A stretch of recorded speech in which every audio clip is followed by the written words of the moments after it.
नमस्कार दोस्तों, स्वागत है आप सभी का। दोस्तों, आप सीएससी बीएलई है तो आप सीएससी की टेलीलॉ स्कीम में कैसे किसी भी हितग्राही के केस को रजिस्टर कर सकते हैं, इसके बारे में हम आज आपको इस वीडियो में बताने वाले हैं। तो दोस्तों, आगे चलते हैं और स्टेप बाय स्टेप हम आपको पूरा प्रोसेस बताएंगे, तो आप वीडियो अंत तक जरूर देखें। दोस्तों, आप सभी जानते होंगे कि आपको एक केस के 65 रुपए सीएससी के द्वारा इसमें दिए जाते हैं। बस दोस्तों, आगे बढ़ने से पहले मेरा निवेदन है कि आपने मेरे चैनल को सब्सक्राइब नहीं किया तो सब्सक्राइब जरूर करें और बेल आइकन दबाना बिल्कुल ना भूलें। दोस्तों, आप अपने मोबाइल के माध्यम से इस सर्विस में बहुत आसानी से काम कर सकते हैं। तो हम अपने मोबाइल पे सबसे पहले गूगल क्रोम ब्राउज़र में टेलीलॉ टाइप कीजिए। टेलीलॉ टाइप करते ही आपके सामने ये साइट आएगी, आप टेलीलॉ में क्लिक करते हैं। हमारा टेलीलॉ का ब्राउज़र ओपन हो चुका है। यहाँ पर दोस्तों आपको लॉगिन के ऑप्शन में जाके क्लिक करना होगा। यहाँ 2 ऑप्शन आएँगे, जहाँ आपको पहले ऑप्शन लॉगिन पे क्लिक करना होगा। इसके बाद दोस्तों यहाँ पर सेलेक्ट रोल का ऑप्शन आता है, तो आपको सेलेक्ट रोल में बीएलई सेलेक्ट करना होगा क्योंकि आप सीएससी बीएलई हैं। और यहाँ आई एम नॉट रोबोट पे क्लिक करके हम आगे सीएससी कनेक्ट पर क्लिक करेंगे। इसके बाद दोस्तों आप सीएससी के पेज पर रिडायरेक्ट हो जाते हैं। यहाँ आप अपने सीएससी का आईडी, पासवर्ड से लॉगिन करेंगे और आप चाहें तो आप सीएससी के पहले ही लॉगिन करके आप सीएससी के ही अंदर सर्च बार में जाके ला सर्च करके वहां से भी आप लॉगिन कर सकते हैं। दोनों ऑप्शन होते हैं। आप यहाँ अपना आईडी पासवर्ड करके इसे लॉगिन करेंगे, साइन इन करेंगे। जैसे हम साइन इन करते हैं दोस्तों, तो आपके सामने एक प्रोफाइल ओपन हो जाती है। अब आप टेलीलॉ के पेज पर आ चुके हैं, वेबसाइट पर आ चुके हैं। यहाँ देखिए पहला ऑप्शन दिया है जो काइंडली अपडेट योर प्रोफाइल। जब आप पहली बार लॉगिन करेंगे तो आपको एक बार आपकी प्रोफाइल अपडेट करनी होगी। इसके बाद दोबारा इसे करने की आवश्यकता नहीं होगी। दोस्तों, आप इस बात का ध्यान दें कि यहाँ आपको एक पासवर्ड बनाना होगा, तो आप पासवर्ड जो है अपना सीएससी का ही रखें या दूसरा जो भी बनाए उसे आप याद रखेंगे, क्योंकि जब आप केस रजिस्टर करेंगे तो मोबाइल एप्लीकेशन में उसी पासवर्ड की आवश्यकता पड़ेगी। तो यहाँ दोस्तों आप अपनी प्रोफाइल पूरी अपडेट कर दीजिएगा। जो भी इसमें छूटा है उसे आप सबमिट कर दीजिएगा, फिल कर दीजिएगा। और जब आप सबमिट करेंगे तो यहाँ पर दोस्तों एक ओटीपी आएगा आपके मोबाइल नंबर पर, जो आपने मोबाइल नंबर प्रोफाइल में डाला है। उस ओटीपी को आप यहाँ पर डाल करके आप इसे सबमिट कर दीजिएगा। बस दोस्तों, यह प्रोसेस आपको पहली ही बार करना है। अब आपका लॉगिन आईडी आपका सीएससी आईडी है और जो आपने पासवर्ड बनाया है वो आपका पासवर्ड हो जाता है।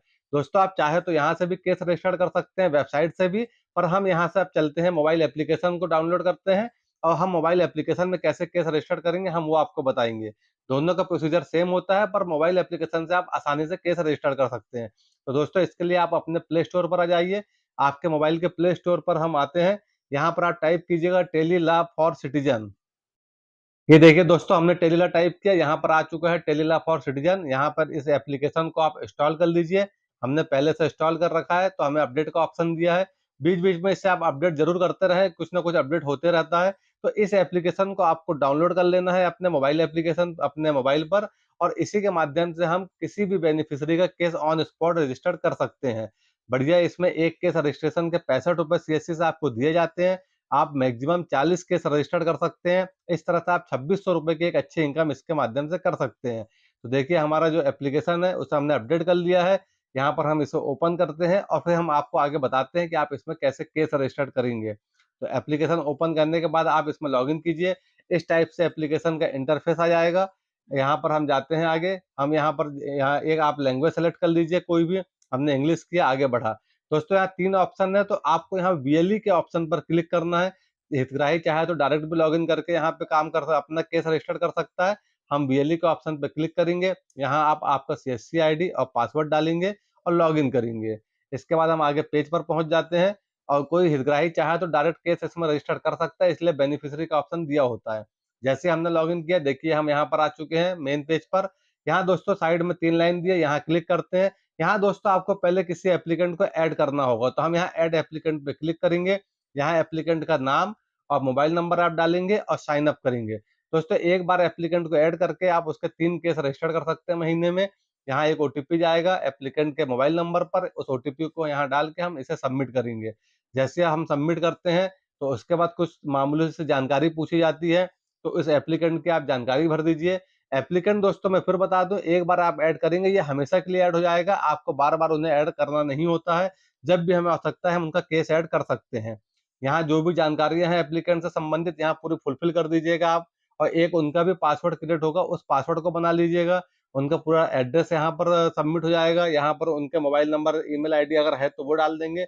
जो भी सारी नॉमिनल डिटेल है उसे आप करेंगे। हम इसे नेक्स्ट करते हैं तो हम फिर स्टेप 2 में आ जाएँगे। वहाँ पर भी हमें इसी तरह की एक नॉर्मल जानकारी जो भी हमारे हितग्राही की है उसे सबमिट करना होगा। दोस्तों, यहाँ पर आप पूरी जानकारी स्टेप 2 में भी भर देंगे। जो भी हमारे एप्लीकेंट के उनका एड्रेस भर दें। यहाँ पर किस कैटेगरी का एप्लीकेंट है उससे आप चॉइस कर लेंगे, भाई वो एप्लीकेंट जो है वो किस में आता है, वुमेन है या 18 साल से छोटा बच्चा है या एसटी एससी है, ओबीसी है, जनरल, जो भी कैटेगरी अगर कोई अप्लाई होती है तो आप यहाँ उसे सेलेक्ट कर लेंगे कैटेगरी को। एक बार आप इसे ध्यान से पढ़िएगा, बहुत सारी कैटेगरी दी गई है। इसे सेलेक्ट करने के बाद हम आगे बढ़ जाएंगे, इसे सेव करेंगे और सेव करके हम आगे बढ़ेंगे। तो कैटेगरी में आप थोड़ा ध्यान दीजिएगा, क्योंकि किस किस कैटेगरी में कौन आता है इसका फायदा उन्हें मिले, तो उसके लिए आप इसे सावधानी पूर्वक सेलेक्ट कर लीजिएगा।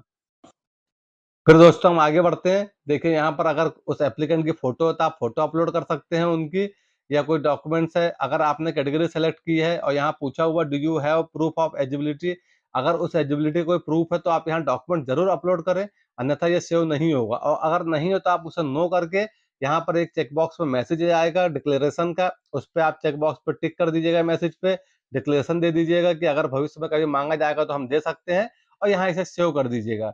और आपका एप्लीकेंट ऐड हो चुका है। इसके बाद दोस्तों अब हमें केस ऐड करना है। हम फिर से डैशबोर्ड में आते हैं, फिर वहीं 3 लाइन पे आएँगे। यहाँ देखिए बेनिफिशियरी लिस्ट का ऑप्शन पे क्लिक करते हैं। बेनिफिशियरी लिस्ट में क्लिक करेंगे तो आपने जितने बेनिफिशियरी दिए हैं सबकी लिस्ट आ जाएगी, उस पे आप क्लिक कीजिए। यहाँ ऑप्शन आ जाएगा ऐड केस का, यहाँ पर आप ऐड केस पे क्लिक कीजिए। उसके बाद सेलेक्ट केस कैटेगरी आएगी। दोस्तों आपको यहाँ ध्यान देना है, बहुत सारी कैटेगरी होती है।